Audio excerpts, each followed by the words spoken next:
Good morning, my name is David Blackman, editor of Pensions Insight, and I'm here this morning to interview Mark Wood, Chief Executive of JLT Employee Benefits.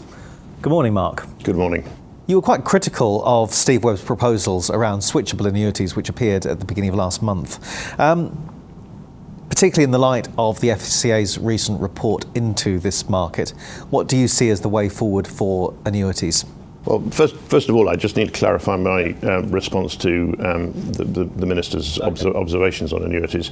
I think the idea of switching annuities is fraught with difficulty because as the providers of annuities need to calculate the amounts that they're going to be able to pay, they need to fix long-term investment contracts against the payments that they're going to make to individuals. And the consequence of that really is that if we introduced switching into the market, it would make the value of the product to the individual far less than the benefit that they potentially derive. And of course, none of us can know what that benefit will be because none of us know what the financial markets will be for the future. So that was really my concern. Yeah. That's not to say that the notion of allowing people to move from one product to another under some structure is not a good one. I think the fundamental issue that people have with annuities is once you've signed, that's it for life. And of course, that's a very bold decision. So I suspect we need to look at the structure of how an individual contracts with the insurance company. The notion of just allowing somebody to switch, as you would with your motor insurance, doesn't work because of the investment strategy that sits under the product. So the solution, getting to your question, the solution I think is that we need a much more clear definition of what an annuity is relative to somebody's pension saving. And of course the recent FCA report has really pointed this out to people. And in my view, it ought to be impossible for an insurance company to provide a quotation on their own annuity product without also giving the best rate in the market, so that you just have a simple comparison between the company that you've been saving with and what they'll convert your savings into in terms of an income and the best rate that you can get on the market at that point. Can you see a way in which this might work, i.e. the fixed term annuities? Well, in the States, the concept of a fixed-term annuity has been introduced, which has some benefits. Of course, you know, it's always difficult to translate financial products from different markets, and the tax regimes and the legal structures that exist mean that it's not always possible to just simply transfer an idea. But I think if people were able to exchange an amount of capital for an amount of revenue for a 5-year period or a 10-year period or a 15-year period, that might be a more satisfactory solution. The problem with the switching is that you can do it at any point, and therefore you can play the market and catch the investment strategy out because something's changed in the market. Whereas being able to simply secure an income for a period of time makes it rather similar to an equity release product in a sense. You fix a yield on the capital, exchange the capital for the revenue, and then redeem the capital. Do we have any evidence of how it might work in terms of value for money for the saver?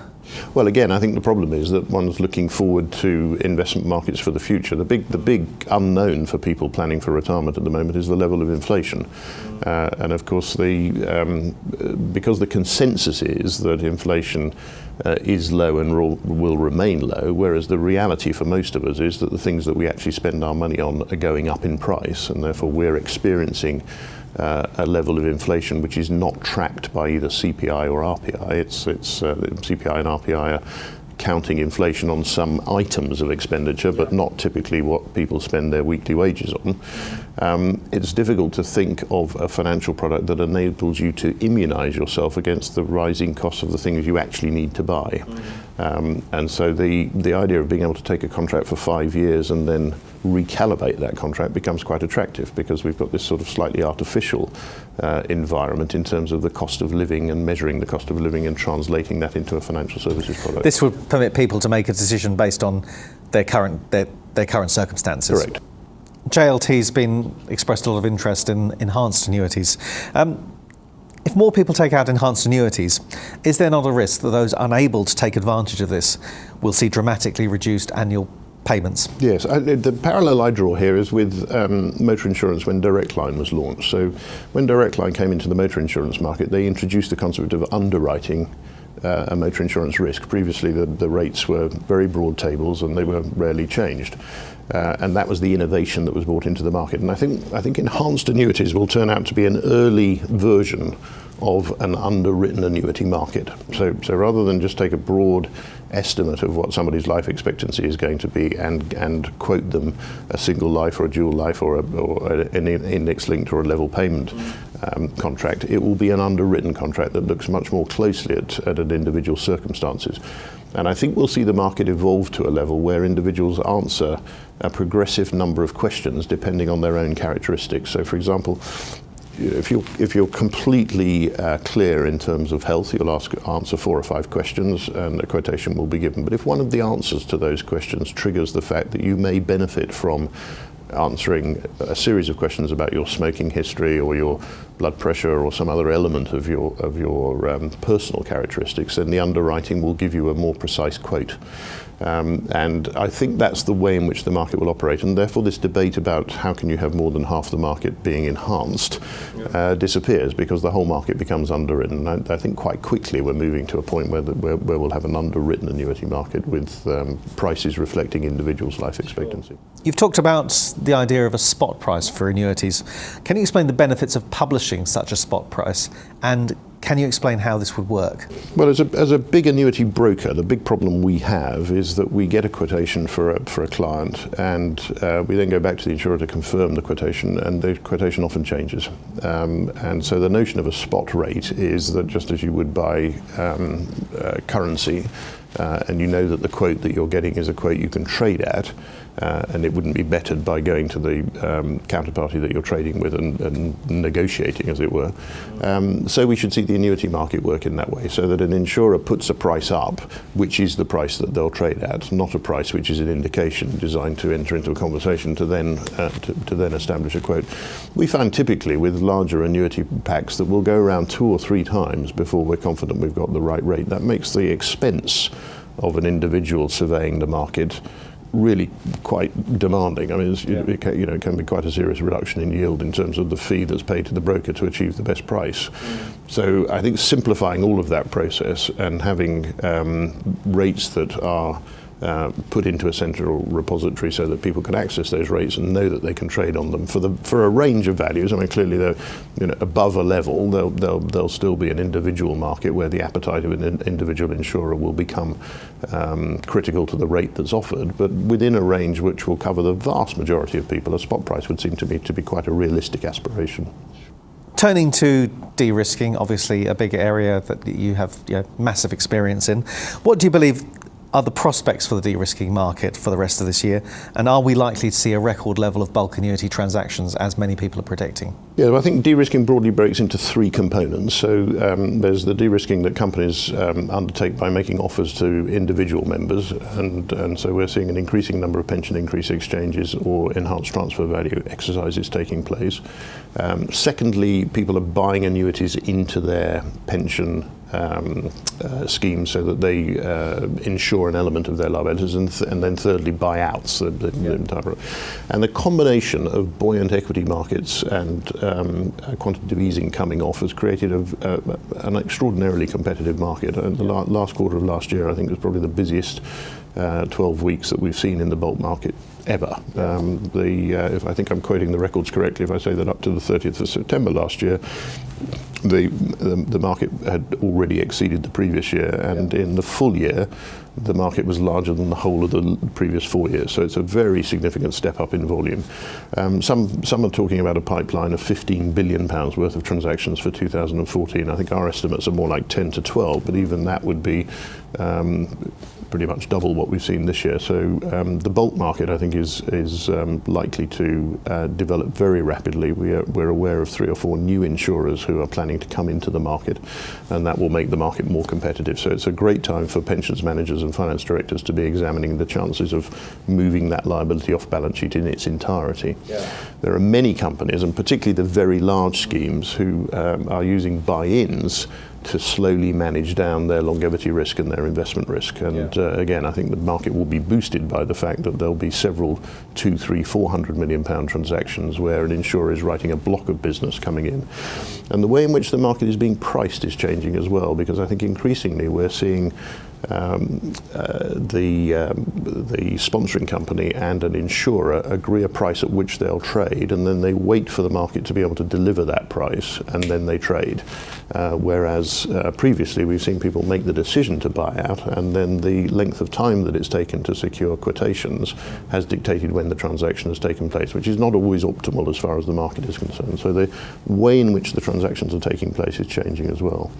And then on the enhanced transfer value and pension increase exchange market, there are a wave of exercises taking place at the moment, with tens of thousands of employees being offered individual terms. And the way that I think about this is that people are individually buying out from the pension scheme for their own motivations. And in our view, something between 10 and 15% of a pension scheme population might, on the basis of their characteristics and their status, prefer a buyout on an individual basis from a defined benefit pension scheme so that they can manage their own investments in preparing for retirement, than leaving it in the defined benefit scheme and knowing precisely what their benefits will be, but those benefits being set by relation to the average of the population of the scheme rather than their particular requirements. Do you think there's a chance that we'll see an even bigger deal than the EMI transaction this year? Yes. EMI at 1.5 billion with Pension Insurance Corporation was the biggest to date, of course, and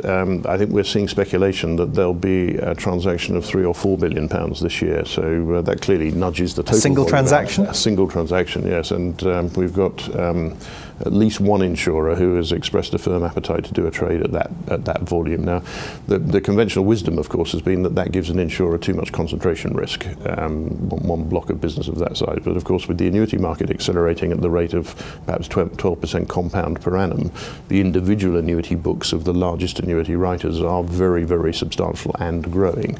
And therefore a single trade of this size becomes practical. The other thing about a trade of that size, of course, is by definition the population of people in that trade is quite large, so you do benefit from actuarial averaging. Do you see much evidence that capacity is increasing in the reinsurance market?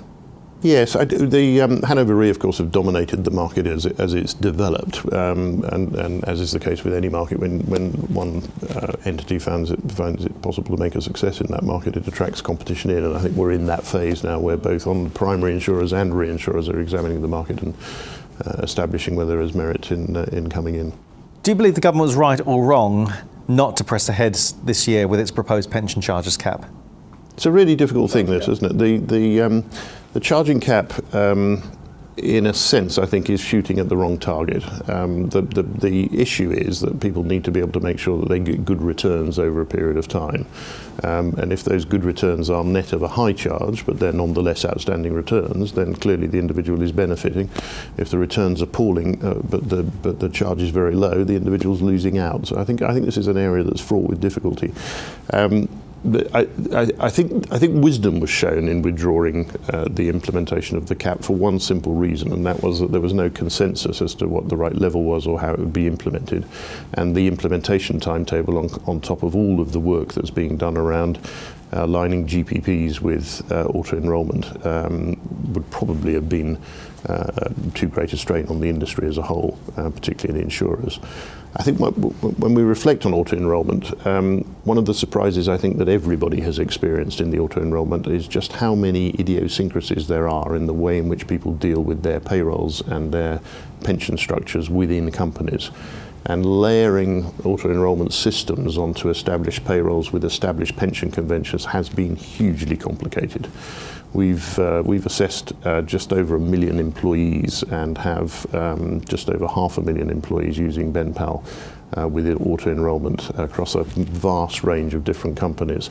And every one of those companies has some unique and different way of dealing with some element of their pensions, which requires us to adjust the system to be able to accommodate that. It is immensely complicated. So I think implementing the charging cap at this particular point in time might just have been the straw that broke the camel's back. How can we build up confidence in long-term saving without a pension charges cap? Well, confidence, I think, will come.